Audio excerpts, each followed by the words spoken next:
Hey guys, this is Shen, And I'm Siri. and welcome back to my channel. And if you're new here, welcome. Before we start, please subscribe to this channel. So today's case is a Hanukkah special, and it's a pretty recent case about our Rabbi Chaim Rottenberg.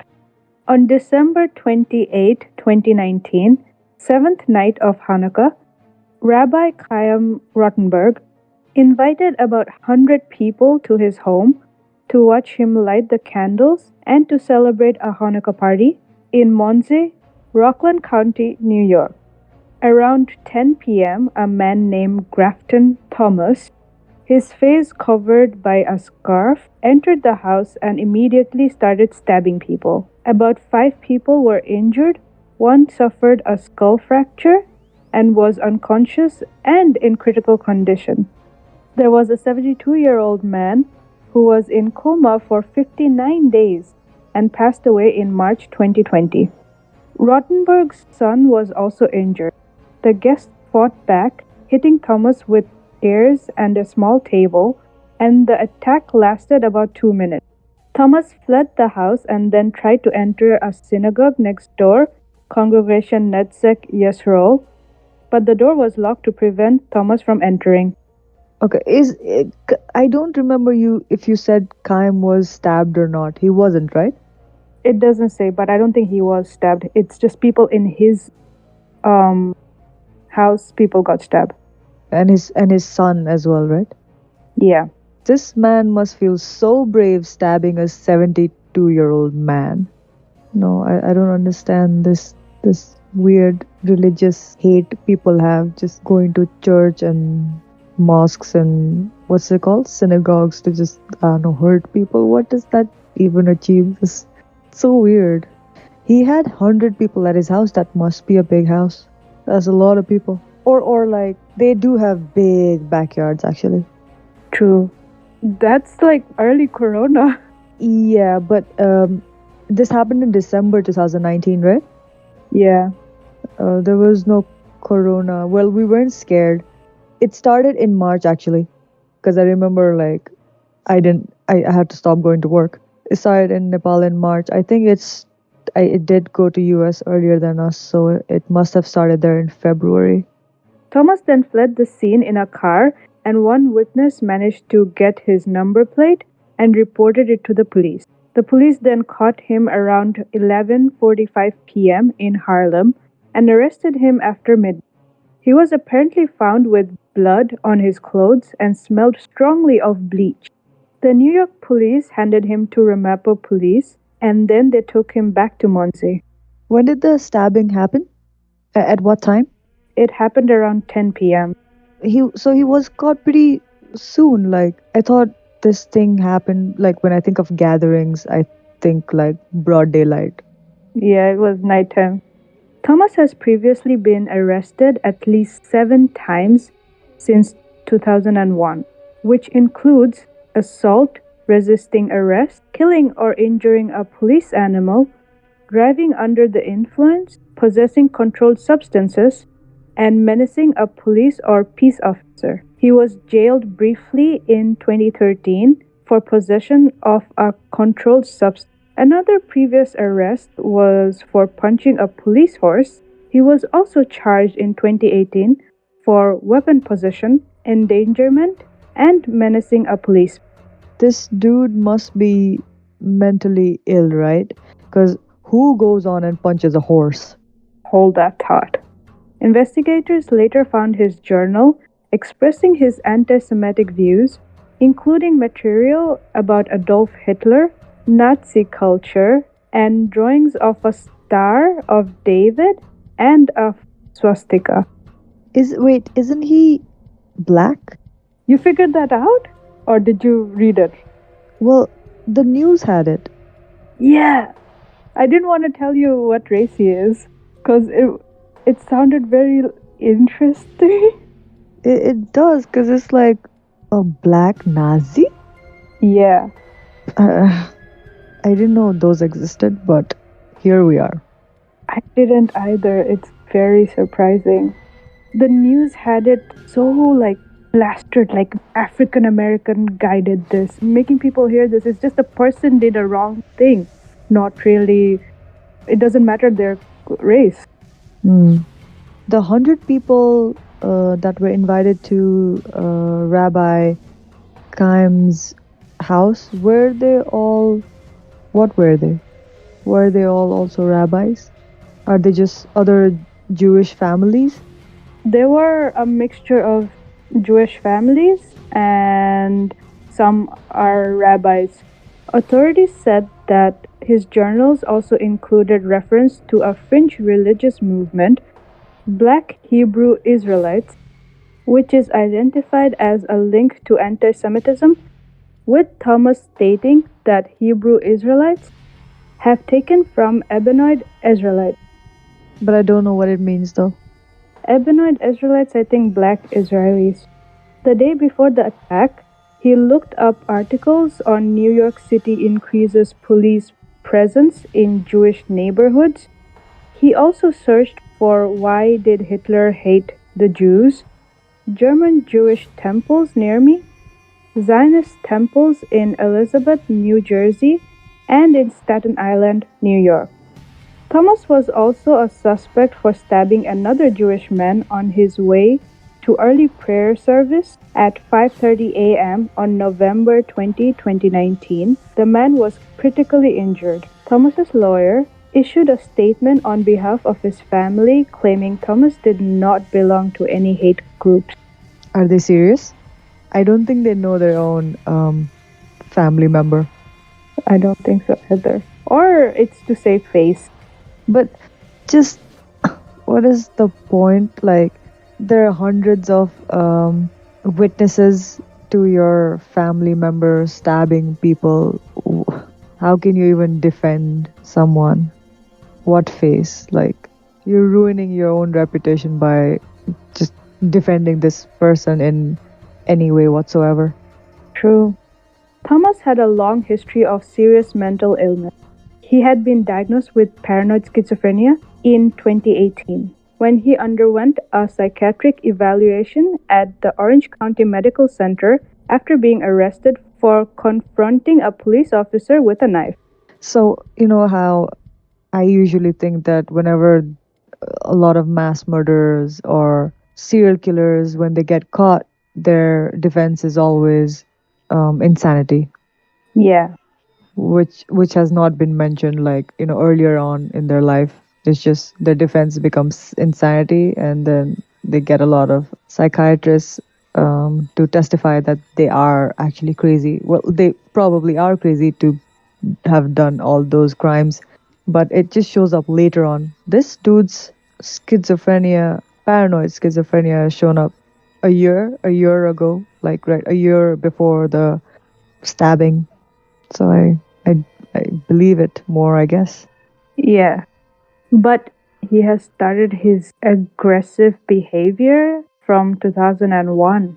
Also, another thing, he's got mental illness. He has been arrested multiple times for possession of illegal drugs or something. He's hit a police or peace officer, right? So, you know how we keep hearing that people go to jail for less?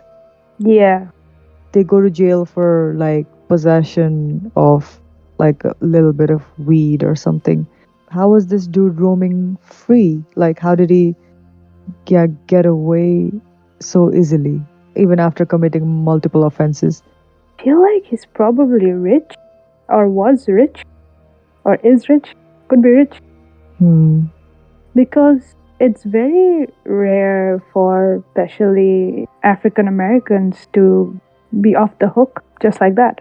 Yeah, there is a bias. Yeah, that's what's confusing me. On December 29, 2019, Thomas was brought to New York State Court in Rockland County to 5 counts of attempted murder and 1 count of first-degree burglary, but he pleaded not guilty. He pleaded not guilty? Yes. I am so pissed right now. His bail was set to $5 million. In March 2020, after 72-year-old Rabbi Joseph Newman died from his wounds 3 months after that. The Rockland County District Attorney announced that it would seek a grand jury indictment against Thomas for second-degree murder.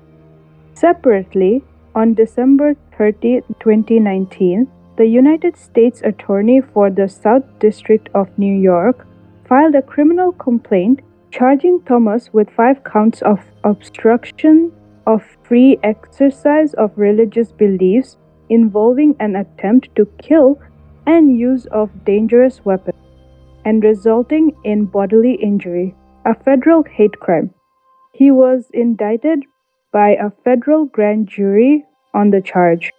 On April 20, 2020, a federal judge ruled that Thomas was incompetent to stand trial on federal charges and ordered him to be hospitalized in a mental facility.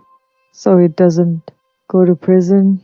I guess rehabilitation is better than people suffering in prison. But did did any of the oh right one died, right? One old dude was in a coma and then he died months later. Yeah, the 70-year-old rabbi. Yeah, 72 years old. Yeah. So was he the only death? Yeah, he is the only dead. Yeah, but others were injured. I don't know. I'm split. I don't understand how his views for anti-Semitism come from. What is this man's religion? It doesn't say what religion he's originally from, but he claims to be Black Hebrew Israelites. That's Jewish, right? Yeah. Israel doesn't automatically mean Jew, right? My question is that I what I don't get is this is he another kind of Jewish person and he did this stabbing on this certain group of Jewish people, or is anti-Semitic and he attacked Jewish people? I'm very confused about that paragraph where it says Ebenoid Israelite. What does that mean? Is he a black Jew? Is that what it says? It is implied. Right? That's what I thought. But it also seemed like he had anti-Semitic views. Yeah. It's confusing, isn't it? It is very confusing. And it's not like this specific group he attacked. He also attacked a man a few months before when he at 5:30 a.m. Was that a religious one too? Yeah, he was also a Jewish man who was going for his prayers. Oh, so I googled Black Hebrew Israelites. Black Hebrew Israelites are not associated with the mainstream Jewish community, and they do not meet the standards that are used to identify people as Jewish by the Jewish community. Yeah, they're like a small religious movement. Yeah, and the main Jewish movement just disregards their existence as Jew. Is that where the hate comes from? Yeah, I guess, yeah. So you did say he was also part of the Anti-Defamation League, right? Yeah. So their description is literally they are outspoken anti-Semites and racists. The Black Hebrew Israelite Organizations is a black separatist hate group because of their anti-Semitic and anti-white beliefs. Yeah, you know how we were confused that how can you be black and believe in Nazi ideas, because it's, you should understand that because black people have been segregated for their color. So how can you support this man's ideas, but apparently they're anti-white and anti-Semitic? They hate Jews and they also hate white people. So they're racist. They're racist, yeah. It just sounds KKK but Jewish.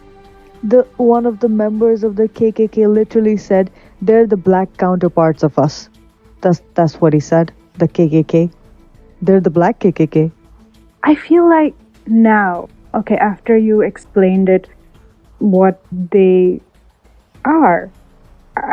Yes, he could be mentally ill, but it also feels like he did it on purpose. Sane.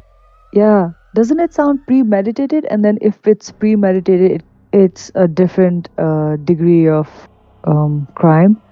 Yeah, You know how first degree, second degree, third degree, there's a difference, right? Like you planned it and you carried it out, yeah, or you did it in the spur of the moment, or you did it in defense, or yeah, it sounded premeditated. He was looking at news, he was looking, searching for which synagogue to go to, where are all the Jewish people hanging out. That sounds like premeditation.